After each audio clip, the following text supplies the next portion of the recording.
Une place de cinéma ça coûte déjà assez cher, 10, 11, 12 euros environ. Là on est sur une version longue avec 11 minutes en plus, en gros 1 euro la minute, c'est une blague.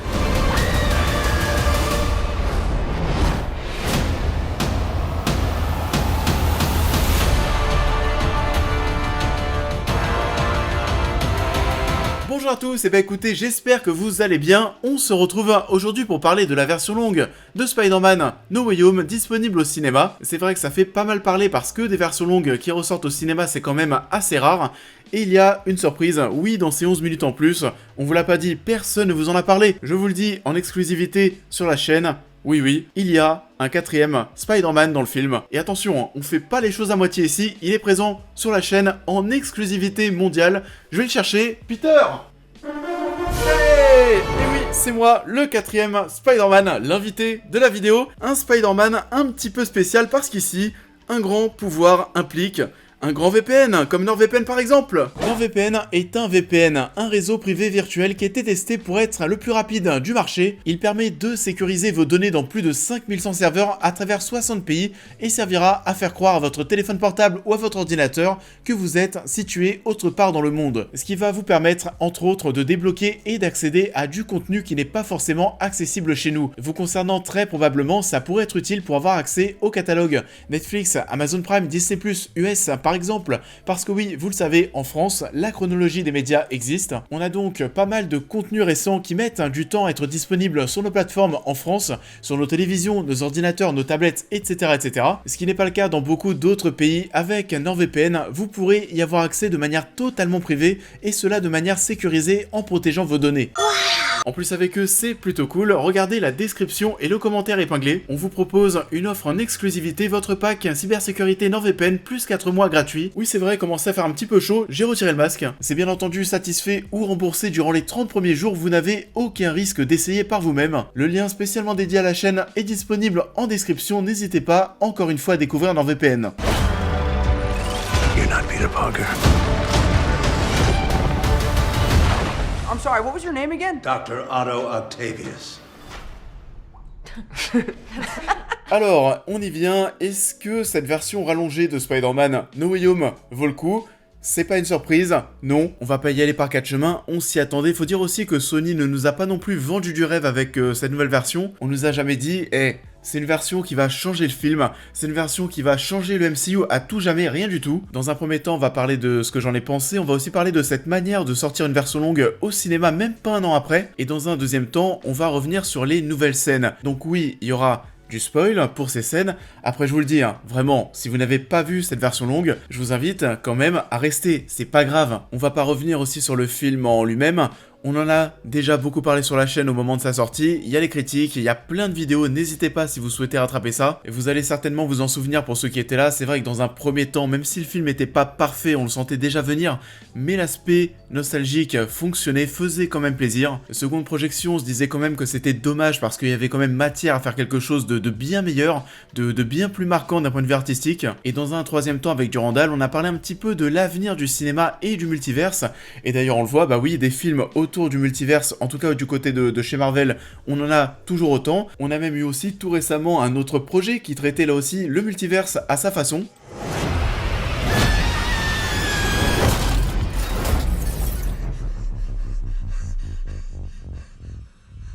Et du coup ouais, au-delà de la hype assez extraordinaire que ça a généré, le film, on va pas s'en souvenir en termes de qualité, et aujourd'hui, une version longue débarque, une version longue qu'on n'a pas forcément demandé, encore plus aujourd'hui quand on sait qu'il n'y a que 11 minutes en plus. Je sais pas, mais généralement ce genre de choses, ça finit dans les DVD, dans les Blu-ray, donc c'est 11 minutes de plus au cinéma, c'est pas grand chose, il faut aller repayer pour beaucoup de personnes, vraiment, c'est du vol. Vu ce que c'est de l'arnaque. Et surtout qu'en plus de ça, on n'est pas dupe, on le sait bien, on imagine parfaitement qu'une nouvelle version des Blu-ray et des DVD avec cette version longue intégrée va arriver. Donc ceux qui ont déjà acheté le Blu-ray et le DVD, va falloir repasser à la caisse.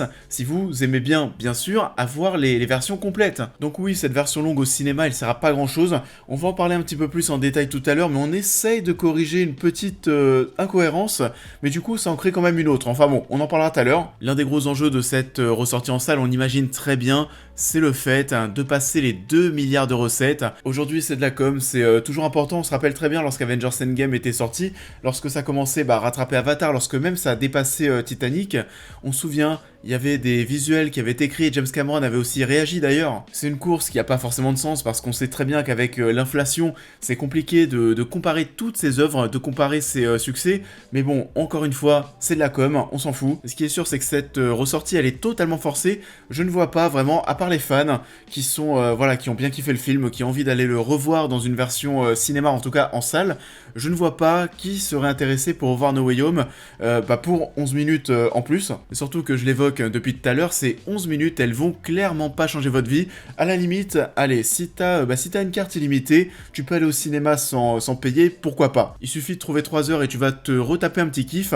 Pour le reste, pour ceux qui vont payer leur billet 10, 11, 12 euros, peut-être plus, 14 euros, qu'importe, c'est trop. Ça ne les vaut vraiment, mais vraiment pas du tout. This is all my fault. I can't save everyone.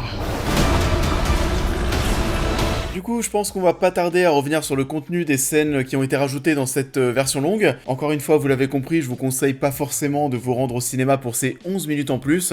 Et voilà, c'est vrai que cette ressortie, elle a fait parler, elle a fait un petit peu polémique et on se souvient très bien que, oui, même si No Way Home l'an passé, ça a été un giga événement, ça a beaucoup fait parler, en bien mais aussi en mal. Je sais pas, mais quand même, John Watts s'en est pris plein la gueule, il y a eu quand même, quelques mots assez durs au niveau du film. Là, on crée une nouvelle fois un petit bad buzz. Vraiment, j'ai l'impression qu'on tend un petit peu le bâton pour se faire battre. Alors, la première chose qu'on va retrouver de manière assez étonnante, ça va être ces petites images de Tom Holland, de Tobey Maguire, Andrew Garfield, qui seront là, vous savez, pour remercier les fans, évoquer le fait qu'ils sont contents du succès du film. Il y a aussi un petit clin d'œil au long métrage lorsqu'ils disent justement, ils vont répondre justement à Andrew Garfield.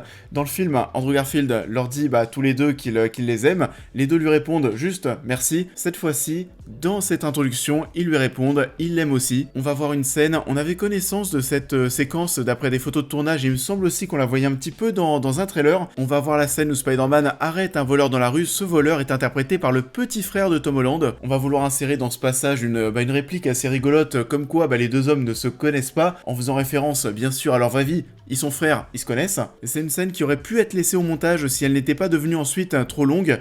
Lorsque Spider-Man arrête le voleur, ça va. Par contre, tout ce qui se passe ensuite, il y a des passants qui se rassemblent autour de l'événement, autour de cette arrestation. Et là, ça va commencer à débattre. Est-ce que Spider-Man est gentil? Est-ce qu'il est méchant? Et là, ça devient très très long. On a aussi une nouvelle toute petite apparition, mais vraiment toute petite, de Daredevil, qui défend Happy face à Damage Control.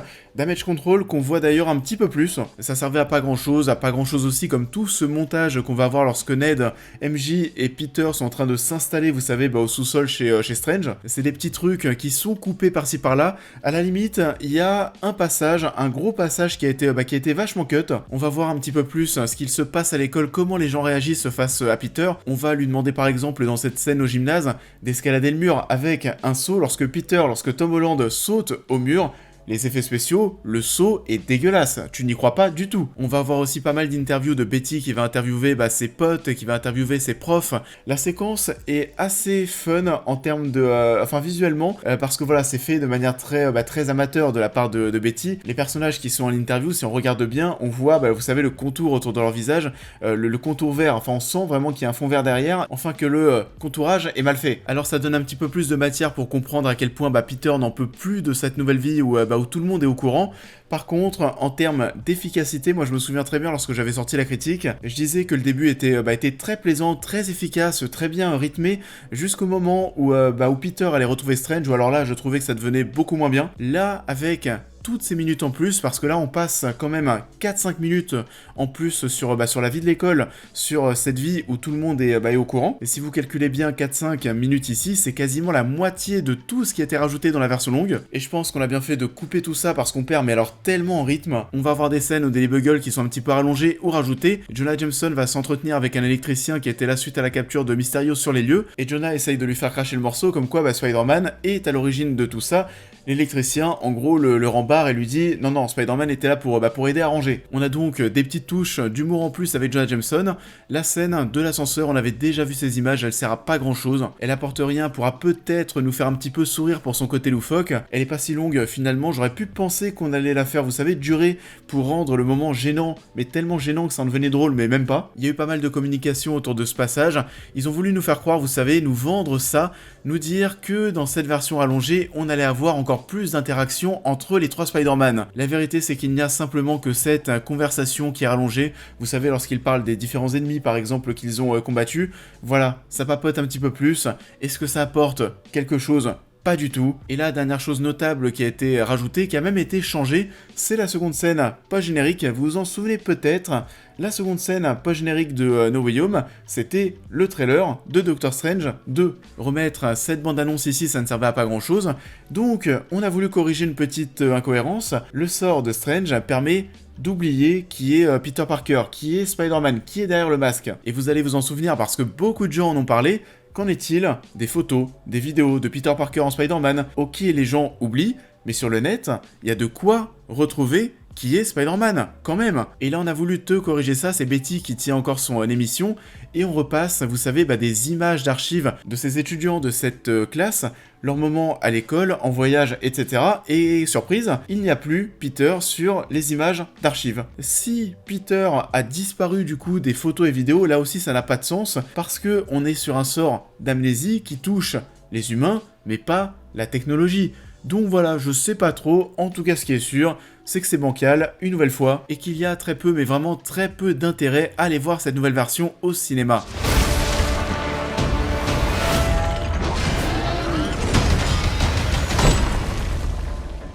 Hello, Peter. Ça en est tout pour cette vidéo, j'espère qu'elle vous aura plu comme d'habitude, je vous invite à la liker, à la partager, à me dire en commentaire ce que vous avez pensé de l'œuvre en question, à vous abonner et à me suivre sur l'intégralité de mes réseaux pour toutes les news et réactions à l'actualité, mais aussi à devenir membre soutien si vous souhaitez soutenir mon travail, et on va se retrouver très vite sur la chaîne pour cette prochaine critique. Pinocchio. Be brave. Truthful. Non-selfish. Et on va rester chez Disney pour parler de Pinocchio, le nouveau film live qui sort sur Disney Plus dès aujourd'hui. C'est réalisé par Robert Zemeckis et avec Tom Hanks, donc quand même c'est intéressant, on verra ce que ça donne. Mais en attendant, je vous souhaite à tous de passer une excellente fin de semaine et je vous dis à très vite.